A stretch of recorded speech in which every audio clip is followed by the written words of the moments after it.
La cubierta después del combate. El humo de los cañones se mezcla con el olor a pólvora y ron, restos de mástiles, oro esparcido. En el centro de este caos, un enorme pirata, con una cicatriz que le cruza el rostro desde la ceja hasta la barbilla. Ignora los cofres de monedas. En su lugar, con una ternura increíble, alimenta con el dedo a un lémur diminuto. Esto no es ficción, es una paradoja que era la norma. Y en los próximos 10 minutos revelaremos las verdaderas y a menudo impactantes razones por las que los hombres más crueles del mundo mantenían a las criaturas más indefensas. Este lémur no es un animal cualquiera. Es un recuerdo viviente de la legendaria colonia pirata de Libertalia en Madagascar. No es solo una mascota. Es la prueba de que su dueño ha estado en el fin del mundo, en una utopía pirata de la que otros solo han oído hablar. Y no fue un caso aislado. Era una práctica común, una parte integral de la cultura pirata de la Edad de Oro. Monos, aves exóticas, perros, gatos e incluso sesnos. Los barcos a menudo parecían zoológicos flotantes. La pregunta no es si un pirata tenía una mascota. La pregunta es por qué le era vitalmente necesaria. El pirata y naturalista William Dampier describió detalladamente en sus diarios la flora y la fauna de tierras exóticas. Sus escritos lo confirman. El transporte de animales extraños era una práctica habitual. No era un simple pasatiempo. Era parte del negocio.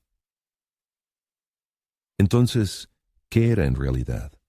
¿Un cálculo frío y una decisión de negocios? ¿Una función oculta y un arma secreta?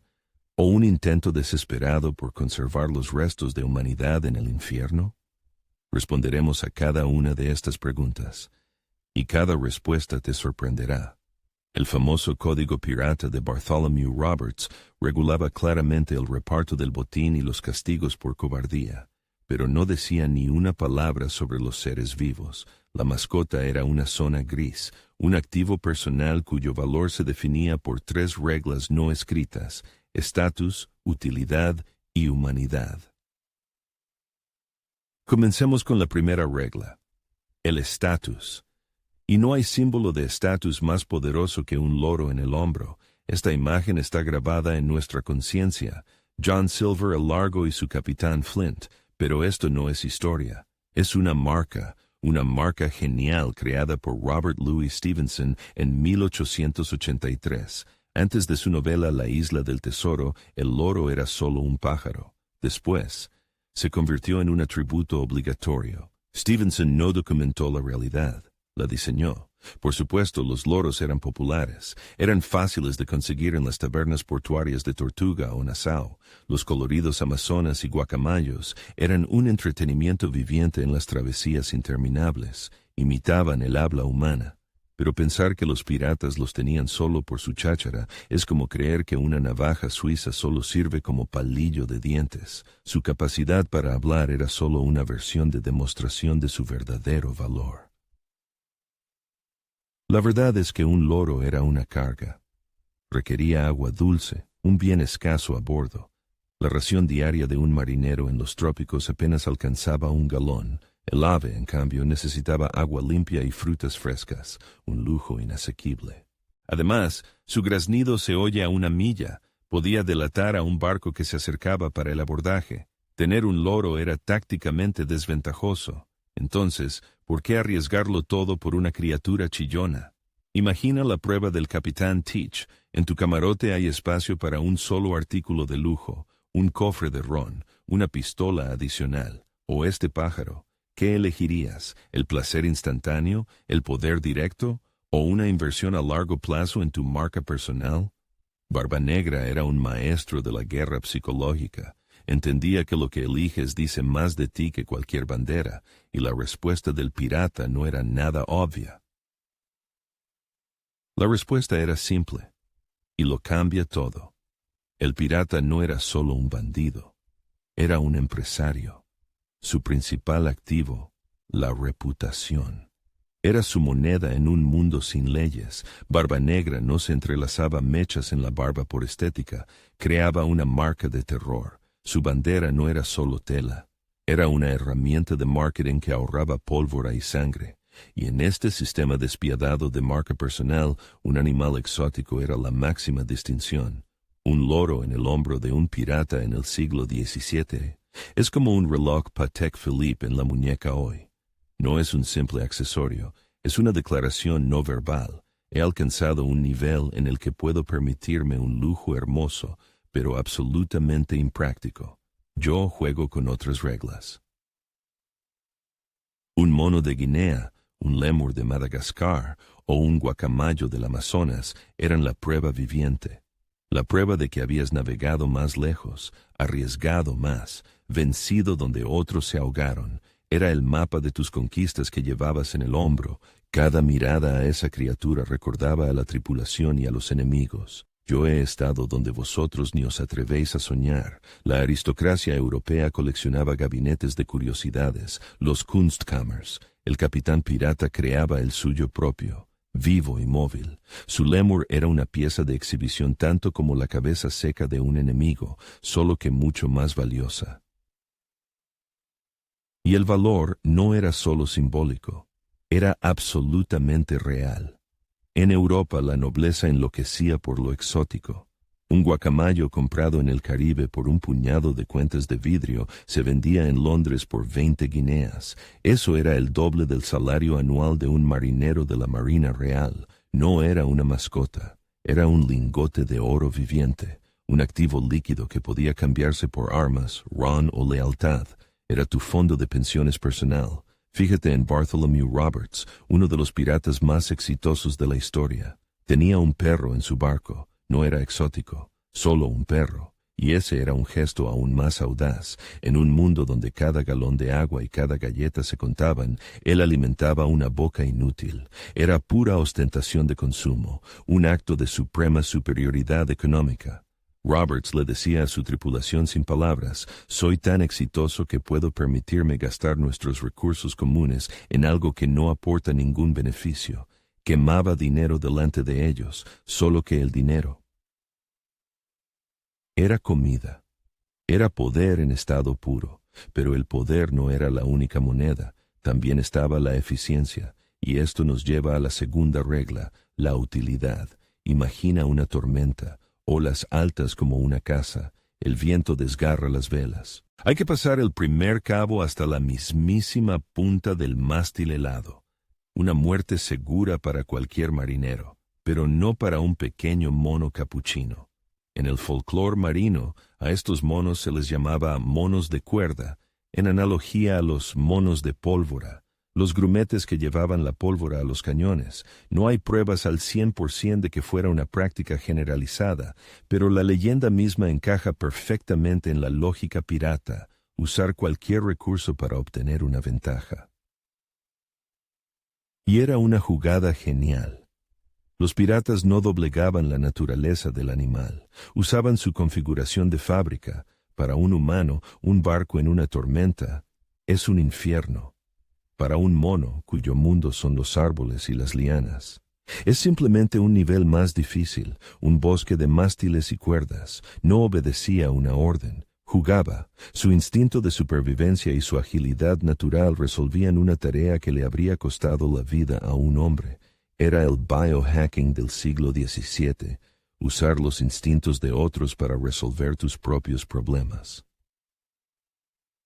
Y este principio no solo funcionaba en las alturas, funcionaba con el sonido, el graznido de un loro o el chillido de un mono. No es solo ruido, es un sistema de alerta temprana viviente. Su oído y su vista son mucho más agudos que los de un vigía somnoliento en el mástil. El grito repentino y penetrante de un ave podía advertir de la aproximación de un barco enemigo mucho antes de que se pudiera divisar. Era un radar biológico que daba a la tripulación minutos preciosos para prepararse para el combate o la huida. Pero la herramienta más importante a bordo era la más discreta: el gato. Un gato en un barco pirata no es una mascota, es el ingeniero jefe de seguridad. Las ratas de barco eran una catástrofe.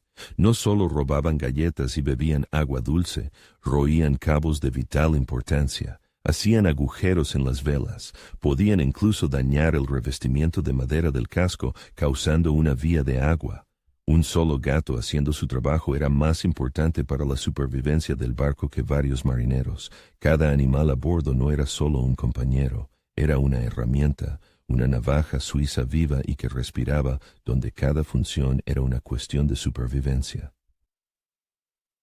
Pero esta navaja suiza tenía una última función, una función de la que no se hablaba en voz alta. Entraba en juego cuando todas las demás se volvían inútiles. El barco quedaba en calma chicha, en las llamadas latitudes de los caballos, semanas sin viento. El sol calcinaba la cubierta y el último barril de agua dulce se vaciaba. En ese momento el estatus, la utilidad, la amistad, todo se convertía en polvo. Solo quedaba una ley, la ley del estómago vacío, y cualquier animal a bordo, desde el mono favorito del capitán hasta la tortuga gigante en la bodega, se convertía en lo que siempre fue: provisiones andantes.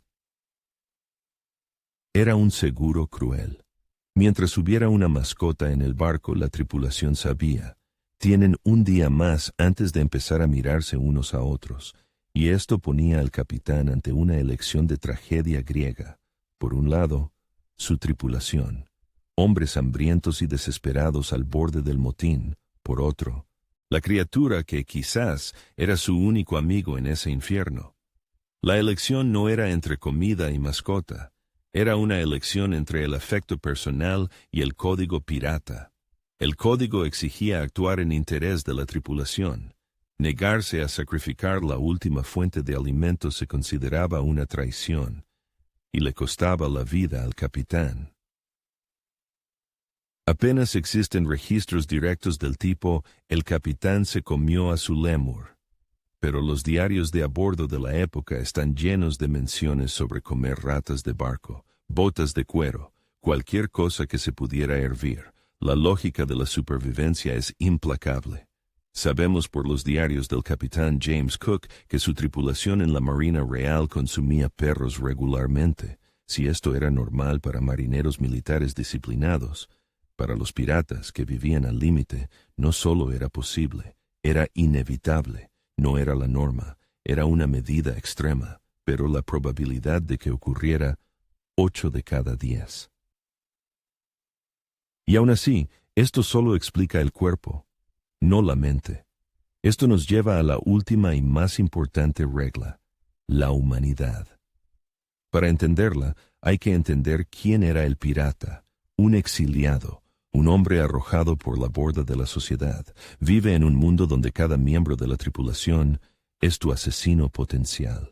La psicología llama a este estado hipervigilancia, la espera constante de una puñalada por la espalda.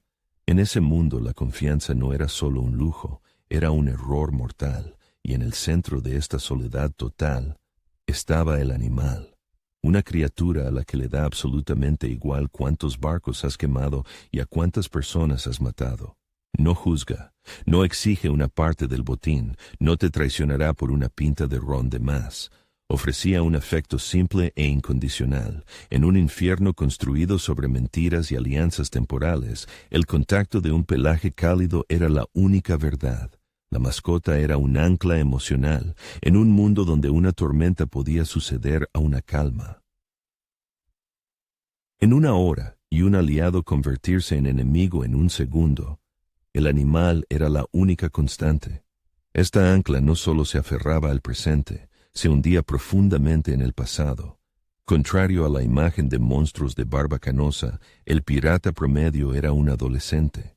A menudo no tenía ni 20 años, eran antiguos granjeros, pescadores, grumetes, arrancados de sus hogares, y cuidar de una criatura, alimentarla, asearla, era un ritual que por unos minutos convertía al lobo de mar de nuevo en el chico de pueblo con su perro. Era su terapia secreta y personal, un intento de recrear un fragmento de esa vida normal que había perdido para siempre. No conocían los términos científicos, pero sentían el resultado en su propia piel. Hoy sabemos que el contacto con animales reduce los niveles de cortisol, la hormona del estrés. Acariciar un gato, rascarle detrás de la oreja a un mono, Estas simples acciones desencadenaban una reacción química en el cerebro. Se liberaba oxitocina, la llamada hormona del abrazo. Reduce la agresión, calma la ansiedad. Los piratas, sin saberlo, descubrieron la terapia con mascotas 300 años antes de su reconocimiento oficial. Su loro no era solo un símbolo de estatus. Su mono no era solo una herramienta viviente. Era su fuente personal de oxitocina a bordo, una medicina contra la locura en un mundo donde volverse loco era la norma. Así que volvamos a esa cubierta, al pirata de la cicatriz y su lémur. Ahora lo vemos con otros ojos. Esa criatura no es solo un animal, es su currículum, su cuenta bancaria y su sesión de psicoterapia, 3 en 1. El objeto más multifuncional de todo el barco. Para entender a cualquier mascota en cualquier barco, utiliza este protocolo. Lo llamamos el protocolo de las 3 lentes del Capitán Kidd. Consta de 3 preguntas. Primero, la lente del estatus. ¿Cuán rara y cara es esta criatura? Esto habla de su valor como símbolo. Segundo, la lente de la herramienta. ¿Qué beneficio oculto aporta, desde cazar ratas hasta ser una alarma viviente? Y tercero, la lente del ser humano. ¿Qué vacío psicológico llenaba para su dueño, desde la soledad total hasta la conexión con un hogar perdido?